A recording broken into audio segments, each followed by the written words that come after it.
Hello, everybody. Welcome back. Doing a little live feed on a Friday. We are currently still straight in loom. It's more or less mud. We had a nor'easter, May 2025. We had a nor'easter last night. Rain, wind, and I think it was about an inch and a half of rain overnight. And yeah, it's pretty wild for a nor'easter in New England for the month of May. Pretty crazy. But we had one. And I looked on the Weather Channel when I woke up this morning. I guess five towns. I think Portsmouth, like the bigger towns that report these things, was in the state of New Hampshire, at least not Massachusetts, but the state of New Hampshire had five broken records for the all-time low. Or was it the high? I think it was the high, 48 degrees high in the month of May, and like we have another week and a half of May left. That's unbelievable, as far as I'm concerned. But yeah, we're bouncing around. Try to keep you guys clipped up there on the dash, so you guys can get a bird's eye view of what exactly I look at. Sorry if the camera works a little shaky. Try to go nice and easy. Slow it down a little bit.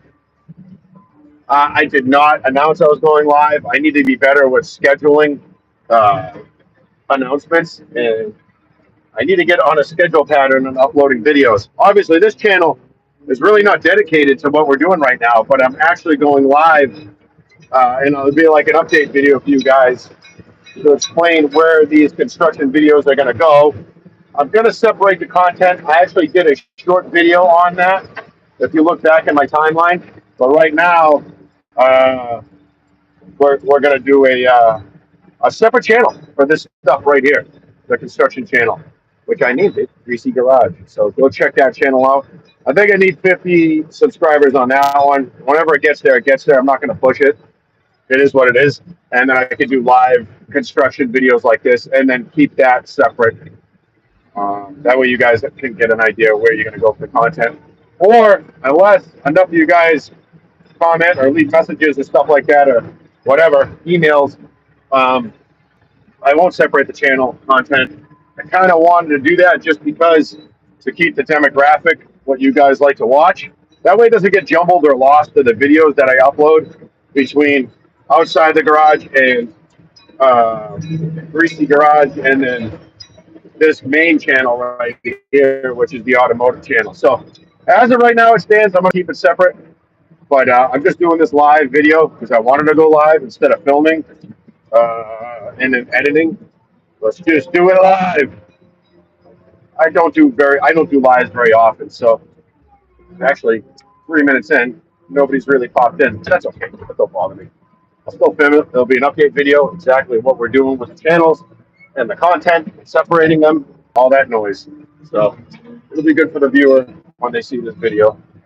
Other than that, yeah. So here we are. We are currently in Massachusetts.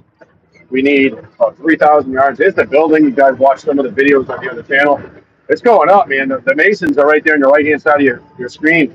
They're at the top floor. I don't know if they're going to cap off that elevator shaft entrance, but we got one crew doing water pipe, and then I got to kind of bounce back and forth between the excavator up on the hill here, feeding the screening plant, and the water crew. So it's got to keep your head on a swivel, and your eye is always moving.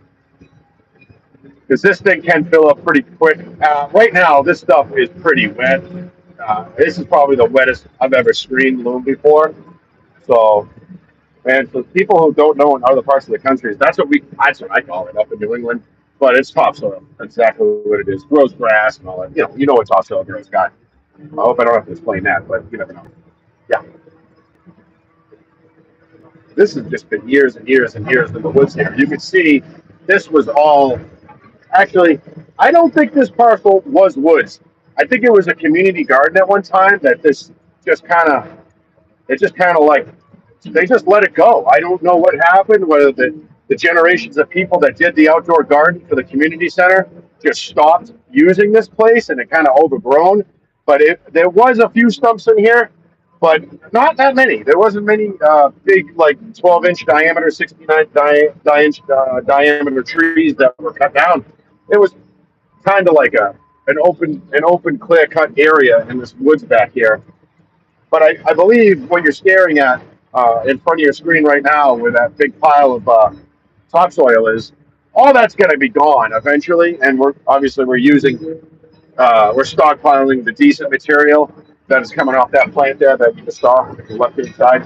That this will all go, and I think they're going to have like a little park on the park right here. Let me spin around so you can see. There'll be like a little park, and who knows, maybe they'll end up putting another community garden in here once the retirement home is put up.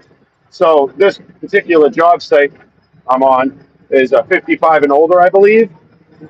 So it's basically elderly housing.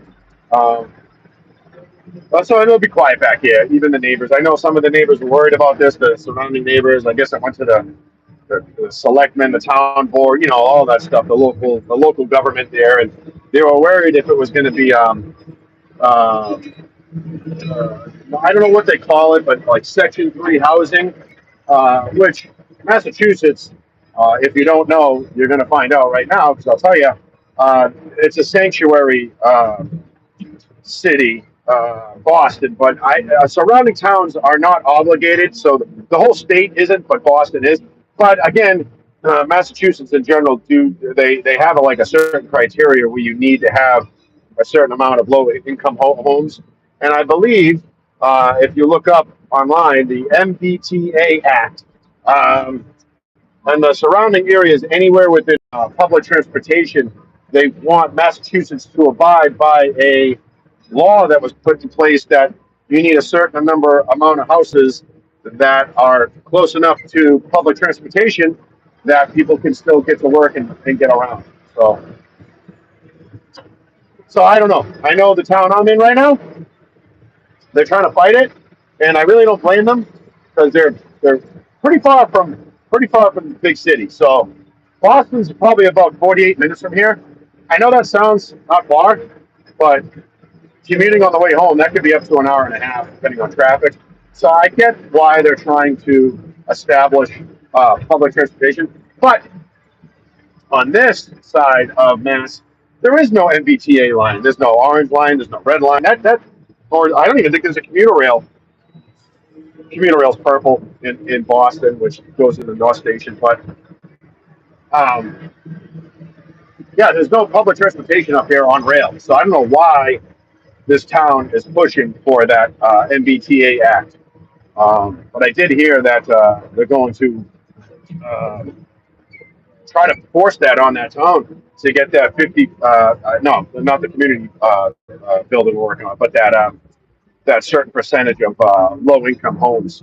Which, listen, everybody needs a house. I totally understand, and I'm all for that. I'm all for assistance and help because, listen to me, no matter what walk of life you are, everyone needs help. Sometime in their life, everyone needs help. You know, I remember when both my kids were born. It's like you think you could do it all on your own. Yeah, 99% of the stuff you can do. Well, I'll say 95%. But that old saying, like my grandparents used to say, you need it takes a community to raise children. In reality, if you look at everybody as children, because we all were babies at one time. I don't care who you are. Everybody needs help. Even the multimillionaires, they had help at one time in their life. So yeah, I get the town pushing back a little bit, but for now, at least this parcel we're working on is going to be that 55 and older community, which is great because listen, when you get to a certain age and you go to retire, you're on a fixed income. You have no choice. Taxes, this, that, and the other thing. And there's a saying in Massachusetts, it's Taxachusetts. It's a joke because taxes here in Mass are just as high. I don't think they're as high as California, but we're right on the cusp of it. So gotta love New England in general. But yeah, we are currently laying in the mud, man. My ruts are probably about a foot deep, and I'm trying to offset them. Anybody that runs equipment knows that's what you try to do is offset your ruts. But yeah, there's like no avoiding that today. kind of like a little train track you get stuck in. You go in and out. It's kind of hard to judge by the screen you're watching, but if you were here, you would understand. But let me take a minute right here because I got a minute. You can kind of see how the screening plant works. I did do a couple short little videos on that, but yeah, basically that excavator is feeding that material. Turn the loader so you can see. There you go. That's pretty centered. And yeah, you got to screen that stuff, man, because the rocks and everything and the roots and everything like that comes out of that stuff after you strip topsoil, it's all natural because the earth just pushes up rocks and glacier till and all this other stuff. So you gotta get that screened out. Like I said, right now that stuff is pretty wet. Where this usually goes a lot quicker. It's usually nonstop in that screening plant when you're going. There's a big root coming off. Boom, there it goes. Yeah, so this is my day job. You gotta love it. And I'm lucky enough that I can film some of this stuff for you guys. Well, like I said earlier, yeah. So once that channel hits 50, I'll be able to live stream this type of content over there. So.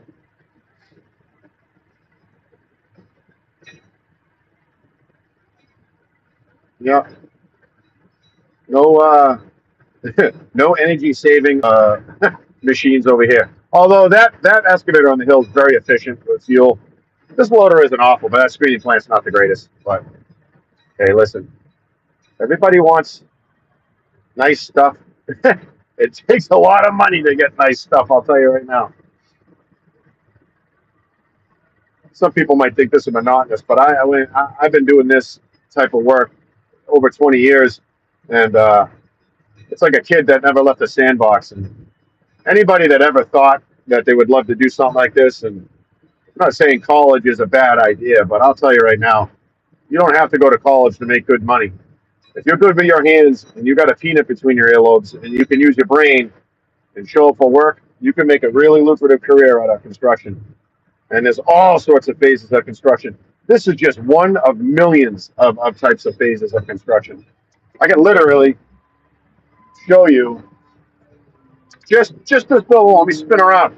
Just this building alone right here. You have carpenters, plumbers, masons. The electricians are going to come back. They've already laid their underground poles. Let me go around and I can show you concrete flat work.